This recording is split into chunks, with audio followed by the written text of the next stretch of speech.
Bismillahirrahmanirrahim. Assalamualaikum warahmatullahi wabarakatuh. Innal hamdalillah nahmaduhu wa nasta'inuhu wa nastaghfiruh wa na'udzu billahi min shururi anfusina wa min sayyiati a'malina. May yahdihillahu fala mudilla lahu wa may yudlil fala hadiya lahu. Ashhadu an la ilaha illallah wahdahu la syarika lah wa ashhadu anna Muhammadan abduhu wa rasuluhu la nabiyya wa la rasula ba'dah. Allahumma salli wa sallim wa barik ala Muhammad ibn Abdullah wa ala alihi wa ashabihi wa mawalah. Qala Allah ta'ala ya ayyuhalladzina amanu taqullaha haqqa tuqatihi wa la tamutunna illa wa antum muslimun, amma ba'd. Kaum muslimin wal muslimat jamaah salat subuh yang semoga senantiasa dimuliakan oleh Allah Subhanahu wa taala. Alhamdulillah, kita bersyukur kepada Allah Subhanahu wa taala pada kesempatan pagi hari ini yang cerah setelah semalam hujan. Alhamdulillah, nikmat dari Allah Subhanahu wa taala yang wajib untuk kita syukuri. Allah juga masih memberikan kepada kita kehidupan, masih juga memberikan kepada kita kesehatan dan juga kesempatan. Dan yang lebih besar dari itu semua adalah Allah Subhanahu wa taala masih menggerakkan hati dan badan kita untuk bisa datang ke masjid ini untuk sama-sama beribadah kepada Allah Subhanahu wa taala. Maka itu semua adalah nikmat yang luar biasa yang wajib untuk kita syukuri. Salawat dan salam tak lupa kita haturkan kepada suri tauladan kita Nabi Agung Muhammad sallallahu alaihi wasallam beserta keluarga beliau, para sahabatnya juga umatnya sampai hari kiamat nanti. Kaum muslimin wal muslimat jamaah salat subuh yang semoga senantiasa dimuliakan oleh Allah Subhanahu wa taala. Insyaallah taala tema kita pada kesempatan pagi hari ini adalah tentang tugas utama seorang muslim di dunia ini. Tugas utama seorang muslim di dunia ini. Dikarenakan banyak kaum muslimin di bulan Syawal ini mereka mulai menjauh dari yang sebelumnya taat di bulan Ramadan. Yang sebelumnya mereka giat bersemangat untuk mendekatkan diri kepada Allah Subhanahu wa taala, ketika masuk di bulan Syawal mereka mulai menjauh dari Allah Subhanahu wa taala. Di antara penyebabnya adalah karena tidak paham dan tidak mengerti apa tugas utama di dunia ini. Apakah Allah Subhanahu wa taala hanya memerintahkan kepada kita untuk beribadah hanya di bulan Ramadan, ataukah Allah Subhanahu wa taala memerintahkan kepada kita untuk beribadah, menyembah, mendekat kepadanya di bulan Ramadan maupun di bulan-bulan yang lainnya? Ini yang masih banyak kaum muslimin tidak mengerti atau tidak paham dan tidak sadar. Kalaupun sudah paham mungkin kurang diamalkan. Sehingga banyak orang itu ke masjid hanya bulan Ramadan. Selepas hari raya sudah nggak pernah ke masjid lagi kecuali kalau Jumatan. Banyak orang baca Quran di bulan Ramadan saja. Lewat bulan Ramadan, Al-Qurannya ditutup, masukin dalam laci, rak, sudah nggak pernah dibuka lagi, tidak pernah dibaca lagi. Nanti dibuka lagi masuk bulan Ramadan yang berikutnya. Banyak orang bersedekah hanya di bulan Ramadan, tetapi setelah bulan Ramadan lewat mereka tidak lagi mau bersedekah dan amal-amal yang lainnya. Maka di antara penyebabnya adalah karena tidak memahami apa tugas kita di dunia ini, apa yang menjadi kewajiban kita di dunia ini. Karena dunia ini adalah berisi waktu-waktu dan masa demi masa. Umur kita ini adalah modal yang Allah Subhanahu wa taala berikan kepada kita. Apakah yang harus kita lakukan dengan waktu, usia, umur yang Allah berikan kepada kita? Dan di antara bagian dari waktu adalah Allah berikan bulan demi bulan, tahun demi tahun. Yang itu kita lewati ya, dari satu masa ke masa berikutnya, dari satu bulan ke bulan berikutnya, dari satu hari ke hari berikutnya. Apa yang semestinya kita lakukan dalam mengisi usia dan umur kita ini?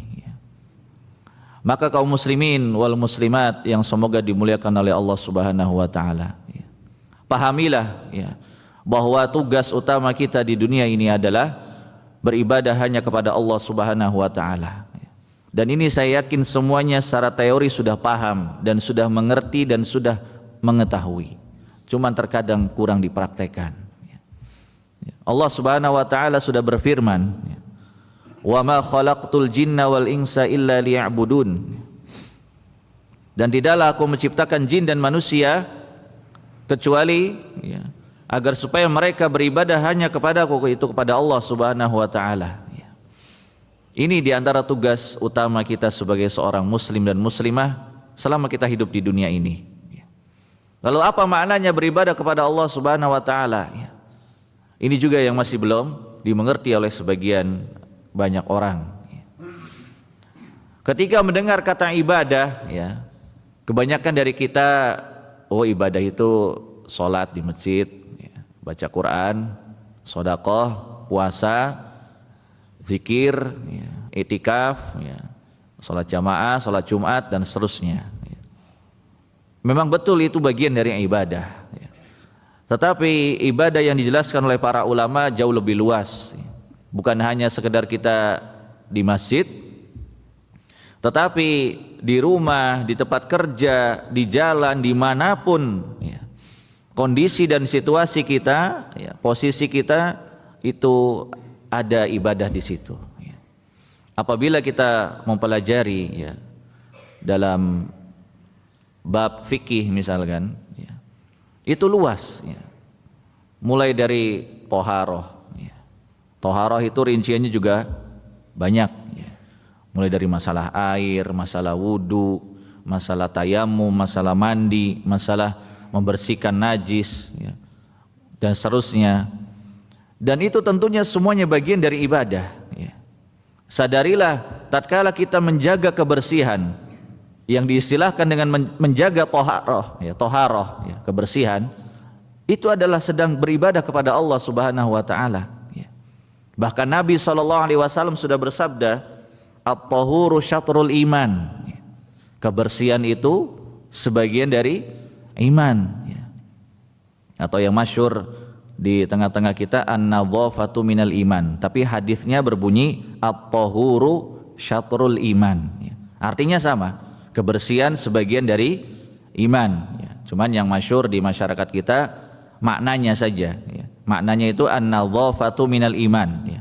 Kebersihan sebagian dari iman, tetapi hadisnya berbunyi yang Nabi bersabda adalah at-tahuru syatrul iman, ya.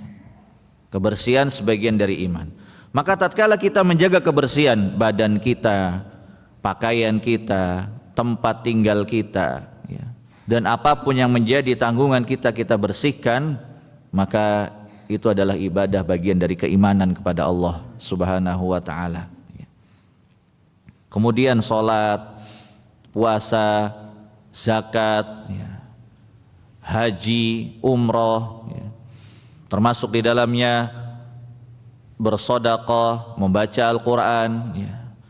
Sehingga para ulama sudah menjelaskan, ya, bahwa ibadah adalah ismun jami'un likulli ma yuhibbuhullahu wa yardah, ya, min qaulin aw amalin adh-dhahirah wal batinah.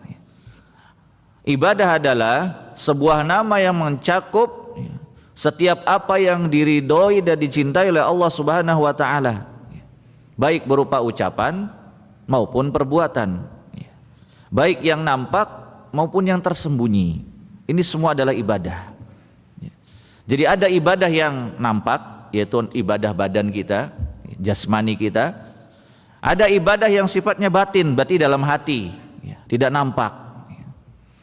Maka semuanya apabila itu diridhoi dan dicintai oleh Allah Subhanahu wa taala, maka termasuk dalam makna ibadah. Dan itu berarti kita sedang menjalankan tugas utama kita di dunia ini, yaitu apa? Ibadah kepada Allah. Wa ma khalaqtul jinna wal insa illa liya'budun. Sehingga tatkala kita misalkan berjual beli di pasar, kita sebagai pembeli atau sebagai penjual, kita bertransaksi dengan jujur, yang dibeli barang yang halal, tidak berdusta, tidak menipu, kemudian yang penjual juga sama, tidak mengurangi timbangan. Maka tatkala kita bertransaksi jual beli dengan jujur, dengan amanah, tidak mengurangi timbangan, maka itu sedang beribadah kepada Allah Subhanahu wa taala.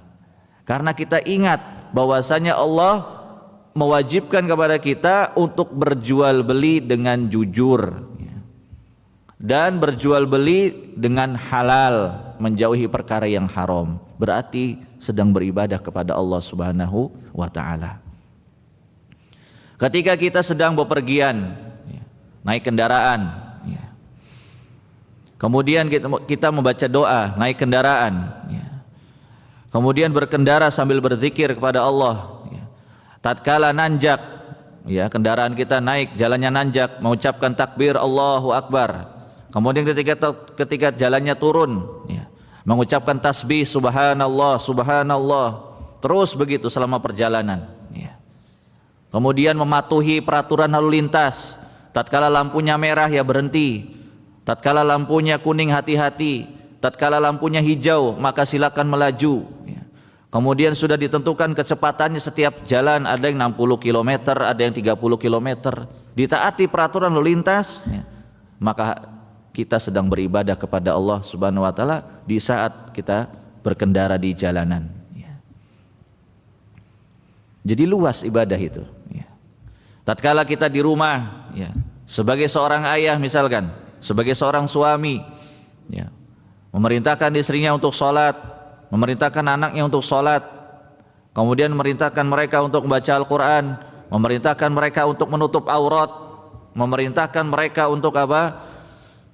Berkata jujur, tidak boleh berbohong dan seterusnya dari nasihat-nasihat, maka hakikatnya sedang beribadah kepada Allah. Ketika di tempat kerja, di kantor, di ruang kerja misalkan, atau di kantor-kantor pelayanan pemerintah, kita ikuti prosedurnya. Ingin mengurus surat apapun, ikuti prosedurnya. Kalau memang gratis gratis, kalau memang bayar bayar. Misalkan, maka tatkala kita sebagai petugasnya misalkan, sampaikan apa adanya. Kalau memang bayar bayar, kalau memang gratis gratis. Jangan dimanipulasi. Ketika tulisannya gratis, ternyata di belakang minta uang seikhlasnya, maka Anda tidak jujur di tempat kerja. Tatkala memang kewajibannya bayar, sekian rupiah misalkan, maka jangan ditambah-tambahi. Dan kita sebagai publiknya, masyarakat yang minta dilayani juga jangan dikurang-kurangi. Ikuti prosedurnya sesuai yang telah ditetapkan, maka kita sedang beribadah kepada Allah Subhanahu wa taala. Jadi luas, dimanapun, dalam aktivitas manapun, kita beribadah kepada Allah Subhanahu wa taala. Baik di masjid, di masjid jelas kita sholat, berzikir, kajian, kemudian baca Al-Quran, ingat kepada Allah. Maka tatkala keluar dari masjid juga sama, jangan begitu keluar dari masjid langsung lupa, seolah-olah Allah Subhanahu wa taala itu hanya tahu kita di masjid, begitu keluar udah Allah itu nggak tahu. Sehingga tatkala jual beli di pasar penipuan, barang haram, sumpah serapah, pengurangan timbangan. Karena dia merasa Allah itu cuma ada di masjid, di pasar itu Allah nggak ada, Allah itu nggak tahu, makanya bolehlah nipu dikit-dikit. Ini kebanyakan kita seperti itu.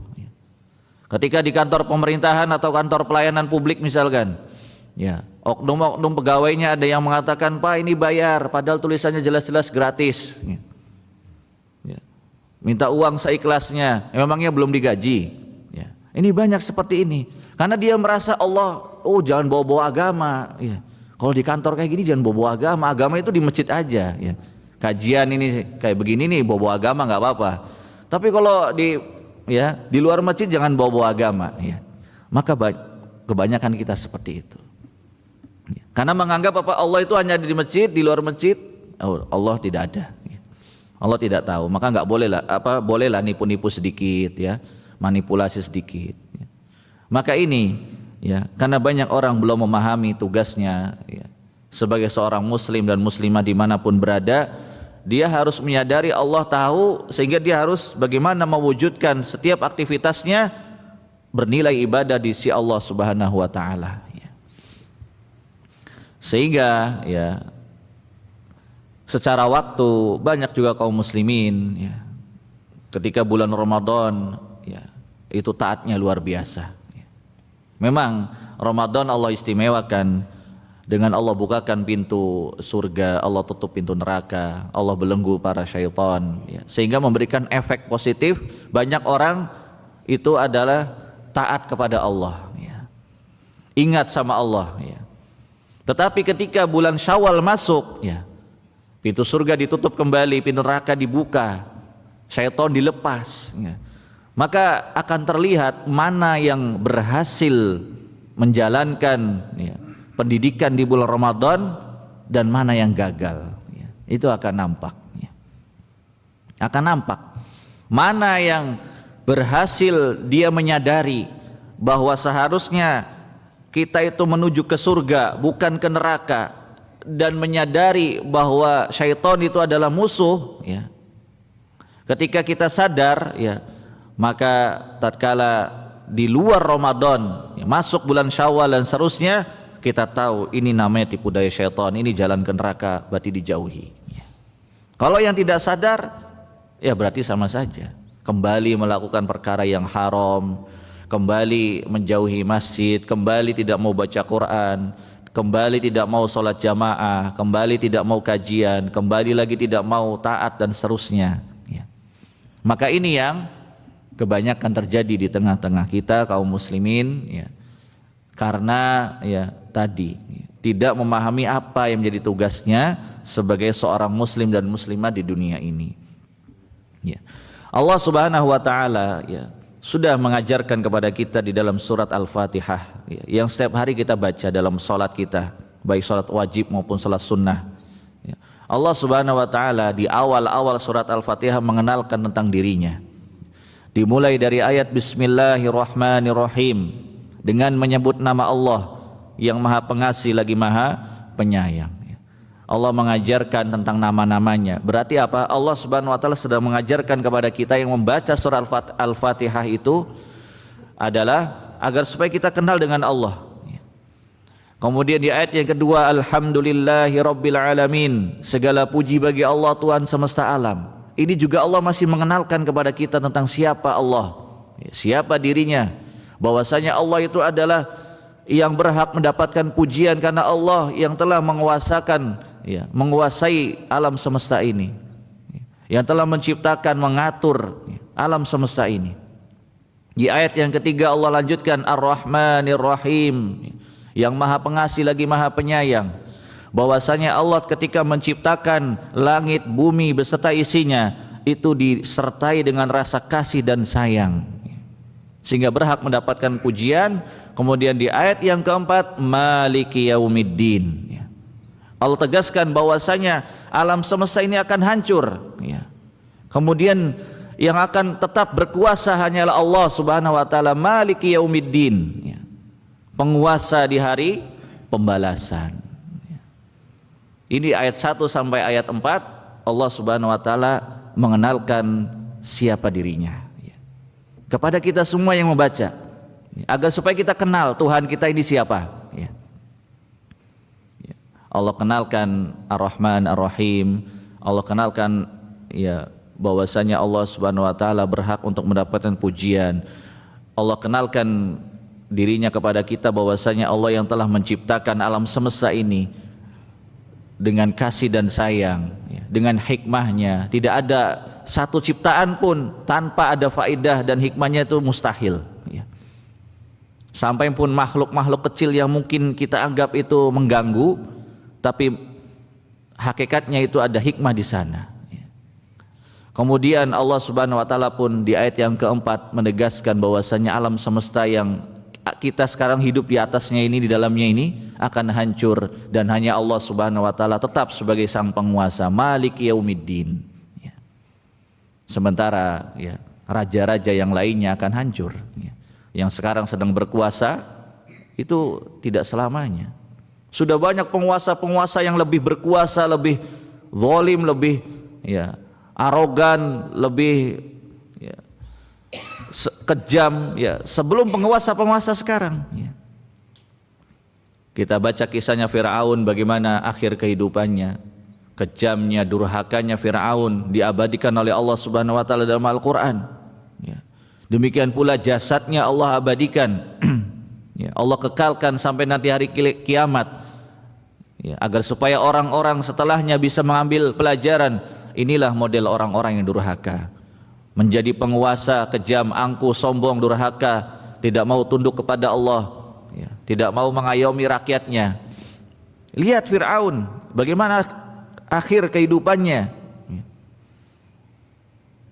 Demikian pula, ya, Namrud, ya, bagaimana tatkala dia durhaka kepada Allah, ya, juga bagaimana akhir kehidupannya.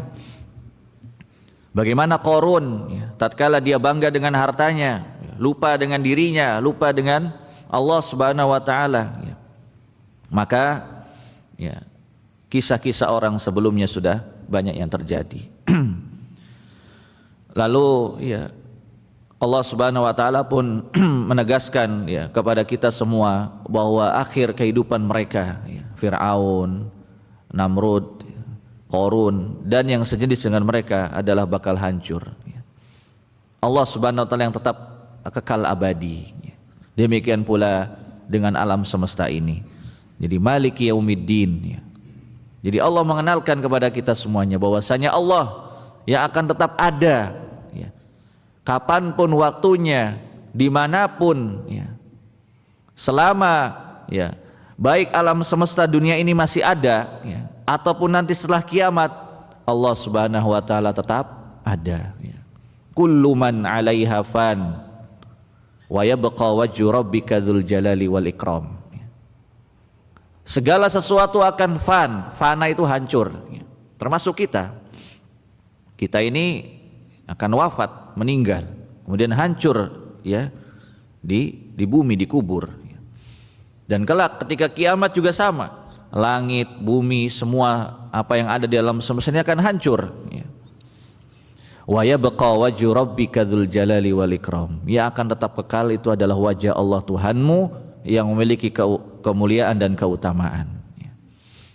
Nah, sehingga disadari ini bahwa Allah Subhanahu wa taala itu akan tetap ada, baik di bulan Ramadan maupun di luar bulan Ramadan. Di bulan-bulan setelahnya Allah tetap ada. Jadi jangan punya anggapan ibadah itu hanya di bulan Ramadan, karena Allah itu ada di bulan Ramadan saja. Begitu masuk bulan Syawal, bulan-bulan setelahnya, ya sudah, Allahnya hilang, ya. Ya. Karena sudah beranggapan Allah hilang, maka tidak eling lagi, ya. Hilang jadi eling, ya. Maka demikianlah, ya. Maka sadarilah bahwasanya Allah Subhanahu wa taala dalam surat Al-Fatihah tadi di 4 ayat yang pertama mengenalkan siapa Allah Subhanahu wa taala kepada kita semuanya. Barulah di ayat yang kelima Allah Subhanahu wa taala mengajarkan kepada kita untuk bagaimana tugas kita setelah kita mengenal Allah. Iyyaka na'budu wa iyyaka nasta'in. Hanya kepadamu lah ya Allah kami beribadah, dan hanya kepadamu lah ya Allah, ya, kami memohon pertolongan. Ini yang menjadi tugas kita nih di ayat yang kelima ini di surat Al-Fatihah. Iyyaka na'bud wa iyyaka nasta'in. Hanya kepadamu lah ya Allah kami beribadah, dan hanya kepadamu lah kami mohon pertolongan, ya. Bahkan ada salah seorang ulama yang bernama Imam Ibnul Qayyim Al-Jauziyah rahimahullahu taala, ya. Beliau membuat kitab, ya, yang tebal 3 atau 4 jilid hanya menjelaskan ayat ini, ayat kelima ini, iyyaka na'budu wa iyyaka nasta'in. Maknanya luas sekali sampai berjilid-jilid, ya. Tebal kitabnya, ya. Menjelaskan tentang iyyaka na'bud wa iyyaka nasta'in, yang itu menjadi tugas pokok kita. Kalau kita paham ayat ini, ya, maka mau Ramadan mau bukan Ramadan, tetap dia beribadah kepada Allah Subhanahu wa taala, ya. Sehingga, ya, hakikatnya seorang muslim, ya, ketika bulan Ramadan dengan bukan bulan Ramadan sebenarnya, ya, itu sama secara apa? Secara kewajiban itu sama. Sama-sama wajib ibadah, ya. Tetapi di bulan Ramadan yang kita memahaminya bahwa karena dia bulan keutamaan, maka kita tingkatkan secara kualitas dan kuantitasnya saja, tetapi ibadahnya sama, ya. Tetap sholat, ya, tetap puasa. Kalau bedanya Ramadan puasanya wajib, kalau di bulan Syawal ini ada puasa sunnah, ya. 6 hari di bulan Syawal, atau puasa Senin Kemis, atau puasa Daud, atau puasa Ayyamul Bid, 3 hari tiap bulan. Ada puasa, sholat malam ada, qiyamul lail, ya. Ada qiraatul Quran, ada tadarus Al-Quran, ada sedekah tetap ada, ya. Ya. Dan juga amal-amal soleh yang lainnya ada, ya. Sama secara amalan itu sama sebenarnya, cuman beda secara hukum saja, ada yang ini wajib, ada yang sunnah, ya. Sehingga kalau orang itu paham, ya, seorang muslim itu ketika dia paham iyyaka na'budu wa iyyaka nasta'in tadi, maka di bulan Ramadan maupun di bulan-bulan yang lainnya hakikatnya dia tetap sama, ya. Tetap berada di koridor yang sama, koridor beribadah kepada Allah Subhanahu wa taala, ya. Tapi kebanyakan kita terkadang baru ingatnya ketika jelang Ramadan, ketika para ustadz, para dai, para khotib, ya, pengisi kajiannya mengingatkan bahwa akan masuk bulan Ramadan. Nah, baru ingat, oh iya, berarti tingkatkan ibadah dan seterusnya. Kalau seorang muslim, ya, baik di sebelum Ramadan, ketika Ramadan, setelah Ramadan, sebenarnya sama secara pelaksanaan ibadahnya sama. Cuma di Ramadan kita tinggal tingkatkan saja kualitas dan kuantitasnya, ya. Kualitasnya itu berarti apa? Kalau sholat berarti lebih khusyuk, ya. Baca Qur'annya lebih khusyuk lagi, ya. Karena hakikatnya sebelumnya dia sudah biasa ibadah, ya. Artinya tidak kaget, ya. Tidak ujuk-ujuk, oh ya ini Ramadan baru saya sholat ini, oh baru saya puasa ini, oh baru saya baca Quran ini, oh baru saya sedekah ini, oh baru ke masjid ini. Akhirnya seorang muslim nggak kayak gitu. Seorang muslim itu ketika, ya, sebelum Ramadan, ketika Ramadan, setelah Ramadan, hakikatnya sama. Dia terus beribadah kepada Allah terus, karena dia paham tadi ayat tadi, iyyaka na'budu wa iyyaka nasta'in, ya. Sehingga ini yang menjadi, ya, pokok tugas kita yang utama adalah senantiasa beribadah kepada Allah Subhanahu wa taala, ya. Maka para ulama sudah mencela, ya, orang-orang yang mengenal Allah Subhanahu wa taala itu hanya di bulan Ramadan, ya. Selepas bulan Ramadan selesai udah nggak kenal lagi, ya. Ya. Bi'sal qaum, ya. Sejelek-jelek kaum adalah ya'rifunallah, ya, fi Ramadan thumma tarakahu, yang hanya mengenal Allah Subhanahu wa taala di bulan Ramadan saja, kemudian dia tinggalkan Allah Subhanahu wa taala, ya. Berarti dia nggak paham ayat yang kelima tadi dalam surat Al-Fatihah. Walaupun dia tiap hari baca mungkin iyyaka na'budu wa iyyaka nasta'in, ya. Hanya kepada mula kami beribadah dan hanya kepada mula kami mohon pertolongan, ya. Sehingga ini yang perlu kita pahami. Kemudian, ya, kaum muslimin wal muslimat yang semoga senantiasa dimuliakan oleh Allah Subhanahu wa taala.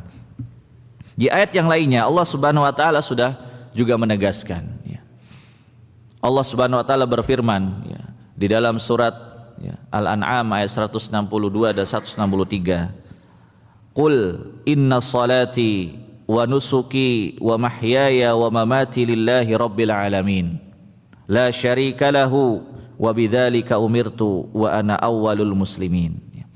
Qul, katakanlah, kata Allah, katakanlah wahai Muhammad, inna salati, sungguhnya salatku, wa nusuki, dan ibadahku, wa mahyaya wa mamati, hidup dan matiku lillahi rabbil alamin, hanya untuk Allah Subhanahu wa taala, Tuhan semesta alam.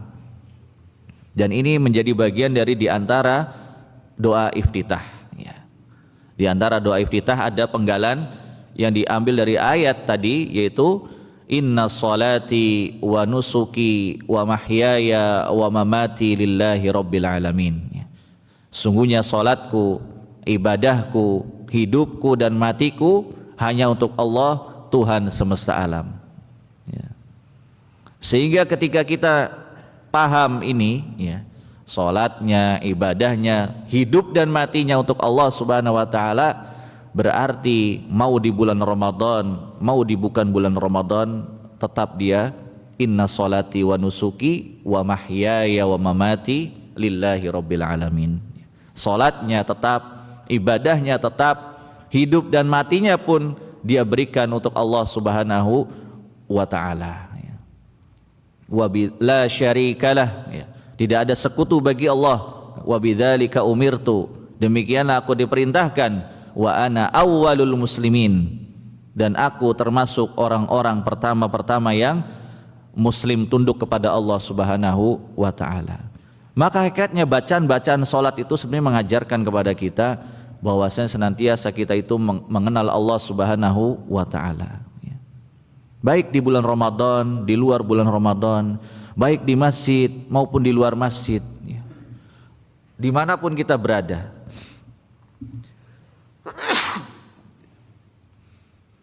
sehingga ya tidak ada lagi menjadi celah bagi kita ya, untuk meninggalkan ibadah kepada Allah Subhanahu wa taala dengan alasan bahwasanya ini bukan musim ibadah. Bukan musim ibadah. Musim ibadah itu ya anggapan sebagian orang ya itu hanya Ramadan saja ya, atau hanya di bulan-bulan yang tertentu saja ya. Di bulan-bulan yang lainnya ya itu ibadah itu tidak ada ya. Padahal ya Rasulullah SAW sudah mengajarkan kepada kita ada ibadah harian, ada ibadah pekanan, ada ibadah bulanan, ada ibadah tahunan. Ibadah harian diantaranya yang wajib sholat 5 waktu ya. Kemudian yang pekanan sholat Jumat bagi laki-laki ke masjid ya. Yang bulanan diantara amal sunnah puasa 3 hari tiap bulan ya. Kemudian yang tahunan seperti puasa Ramadan, ibadah haji ya.